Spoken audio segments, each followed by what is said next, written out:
Hi everyone, Kareen Erbe here with Broken Ground, and I'm here in my greenhouse. It's June 21st, and I thought I'd give you a tour, so let's have a look. So this is the main bed in the greenhouse, and you can see it's super densely planted.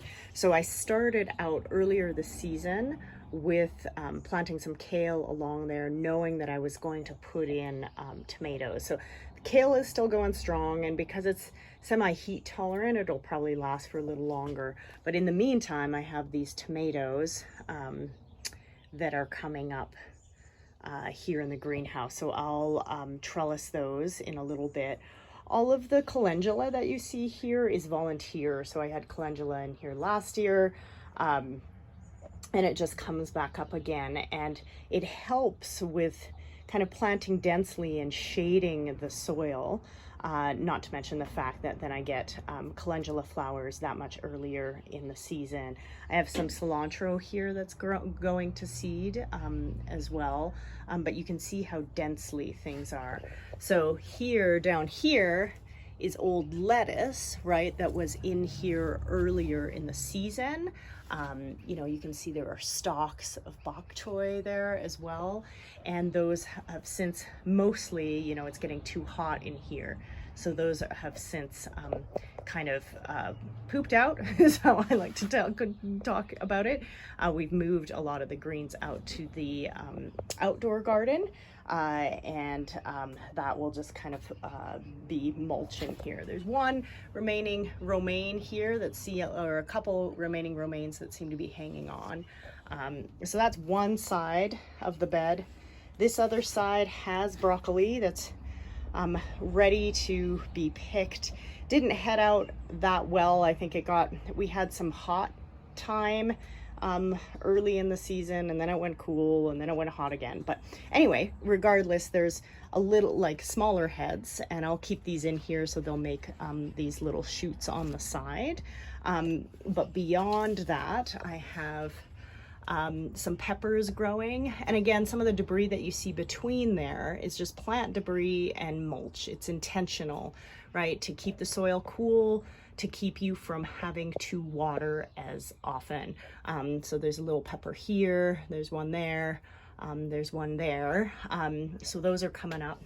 Then I have a bunch of nasturtiums that are interspersed. So I planted the nasturtiums, but then the calendula is also coming up. So again, edible flowers, really great for hummingbirds if they manage to venture into the greenhouse, but just a beautiful plant.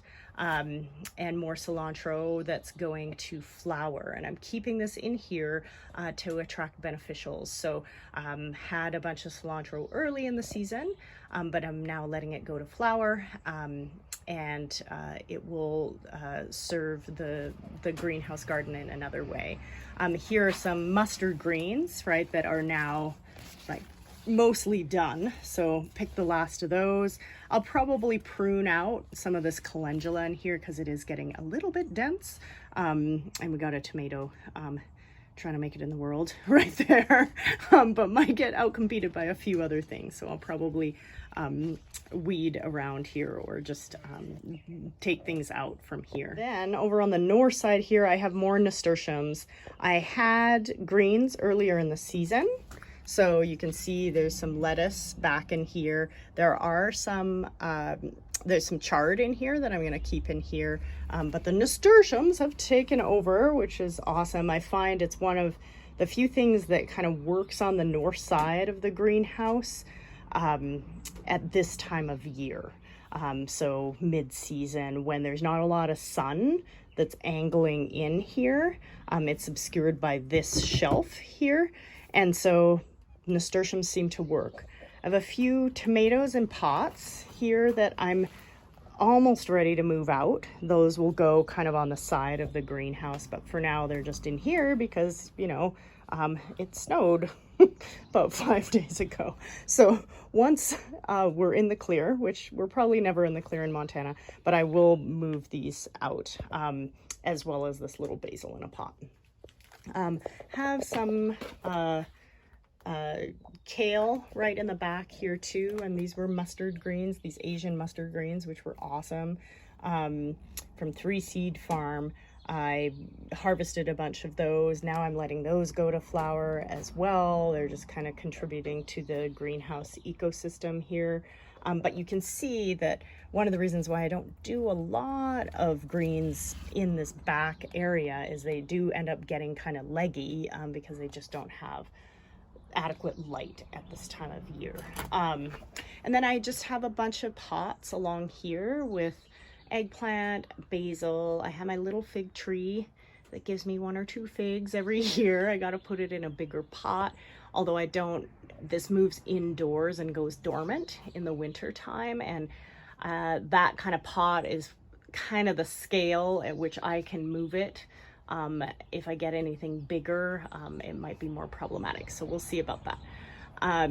Then moving along to the north side, these are the shelves that I have, and I have a bunch of peppers along the shelves, along with basil and a random strawberry.